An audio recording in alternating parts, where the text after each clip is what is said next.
पौराणिक कथा के अनुसार एक बार शनिदेव भगवान शिव से मिलने कैलाश पर्वत पर पहुंचे। भगवान शिव को देखकर शनिदेव ने उन्हें प्रणाम किया और अपने आने का कारण बताया। शनिदेव ने भगवान शिव को बताया कि हे भोलेनाथ, मैं कल आपकी राशि में प्रवेश करने जा रहा हूँ, जिस कारण मेरी वक्र दृष्टि आप पर पड़ने वाली है। भगवान शिव ने शनिदेव से कहा, परेशान ना हो शनिदेव, आपकी वक्र दृष्टि कब तक मुझ पर रहेगी? इस प्रश्न का उत्तर देते हुए शनिदेव बोले कि प्रभु, 1.25 पहर के लिए मेरी वक्र दृष्टि आप पर पड़ने वाली है। शनिदेव की बात को सुनकर भगवान शिव शनिदेव की दृष्टि से बचने के बारे में विचार करने लगे। अगले दिन भगवान शिव धरती पर आए और शनि की दृष्टि से बचने के लिए उन्होंने एक हाथी का रूप धारण कर लिया। 1.25 पहर के लिए भगवान शिव हाथी के रूप में ही रहे। इसके बाद भगवान शिव वापस कैलाश पर्वत पर आ गए। जैसे ही वे कैलाश पर्वत पर पहुंचे तो उन्होंने देखा कि शनिदेव उनका इंतजार कर रहे हैं। शिव जी ने शनिदेव को देखकर तुरंत ही कहा, देखा शनिदेव, आपकी दृष्टि का मुझ पर कोई प्रभाव नहीं हुआ। शनिदेव मुस्कुराए और इस बात को सुनकर हाथ जोड़कर कहा, प्रभु, मेरी दृष्टि से आज तक कोई नहीं बच पाया है, मनुष्य, दानव और देवता भी नहीं, इसीलिए आप भी मेरी दृष्टि से नहीं बच पाए। इस बात को सुनकर भगवान शिव अचरज में पड़ गए और बोले, ये आप क्या कह रहे हैं शनिदेव? तब शनिदेव ने कहा कि प्रभु, मेरी दृष्टि के कारण ही आपको 1.25 पहर के लिए देव योनि छोड़कर एक पशु योनि में जाना पड़ा। यही मेरी दृष्टि का प्रभाव था। शनिदेव की इस बात को सुनकर भगवान शिव ने शनिदेव को गले से लगा लिया और आशीर्वाद दिया। शनिदेव भगवान शिव के आशीर्वाद से ही तो नवग्रहों के न्यायाधीश कहलाते हैं। जय शनिदेव। अब सुने शनि स्तोत्र संस्कृत व हिंदी दोनों में।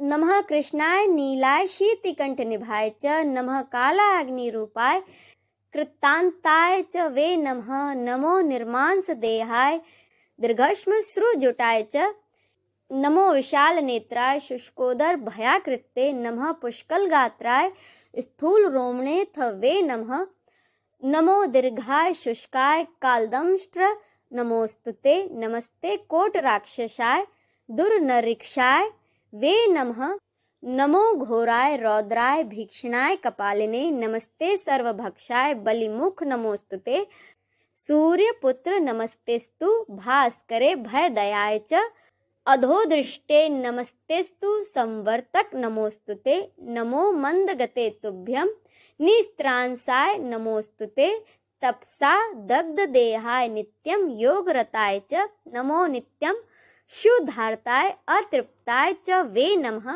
ज्ञान चक्षुर नमस्तेस्तु कश्यप आत्मज सुन्वे, तुष्टो ददासी वे राज्यं रुष्टो हर्षि तत्क्षणात्, देवासुर मनुष्याय च सिद्ध विद्याधरो रगाः त्वया विलोकिताः सर्वे नाशं यान्ति सम्मूलतः, प्रसाद कुरु मे सोरे वार्दो भवभास्करे, एवं स्तुत स्तदा सौरिर्ग्रहराजो महाबलः। इति श्री शनि स्तोत्र संपूर्णम।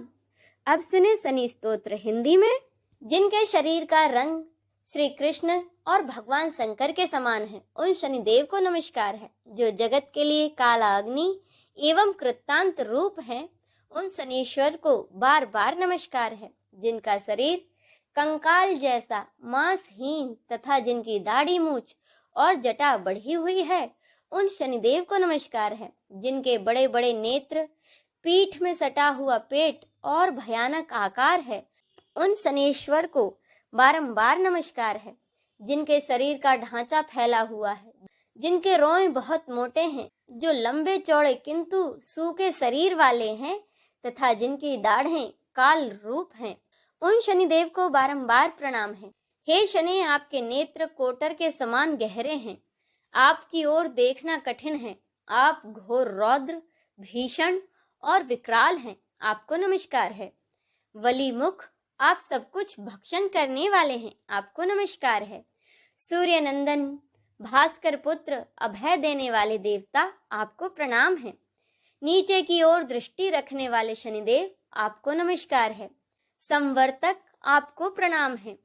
मंद गति से चलने वाले शनीश्वर, आपके प्रतीक तलवार के समान हैं, आपको पुनः पुनः प्रणाम है। आपने तपस्या से अपनी देह को दग्ध कर लिया है। आप सदा योगाभ्यास में तत्पर, भूख से आतुर और अतृप्त रहते हैं। आपको सदा सर्वदा नमस्कार है। ज्ञान नेत्र, आपको प्रणाम है। कश्यप नंदन सूर्य पुत्र, आपको नमस्कार है। आप संतुष्ट होने पर राज्य देते हैं और रुष्ट होने पर उसे तत्काल हर लेते हैं। देवता, असुर, मनुष्य, सिद्ध, विद्याधर और नाग, ये सब आपकी दृष्टि पड़ने पर समूल नष्ट हो जाते हैं। हे शनिदेव, मुझ पर प्रसन्न होइए। मैं वर पाने के योग्य हूँ और आपकी शरण में आया हूँ। इसी के साथ यह स्तोत्र संपूर्ण होता है। बोलिए शनि देव की जय। हर हर महादेव।